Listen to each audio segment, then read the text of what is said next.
Pemeriksaan antenatal care atau ANC merupakan pemeriksaan kehamilan yang penting dilakukan untuk meningkatkan kesehatan fisik dan mental pada ibu hamil secara optimal.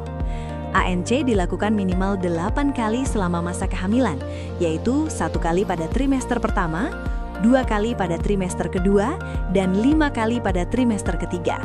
Tujuannya untuk memantau kemajuan proses kehamilan, mengetahui adanya komplikasi kehamilan yang mungkin terjadi saat kehamilan sejak dini, meningkatkan serta mempertahankan kesehatan ibu dan bayi, mempersiapkan proses persalinan, menurunkan jumlah kematian dan angka kesakitan pada ibu, mempersiapkan peran sang ibu dan keluarga, mempersiapkan ibu untuk melewati masa nifas, dan dapat memberikan ASI eksklusif. Ingat, pemeriksaan kehamilan dapat dilakukan di puskesmas, klinik, atau rumah sakit, dan harus dilakukan oleh tenaga kesehatan.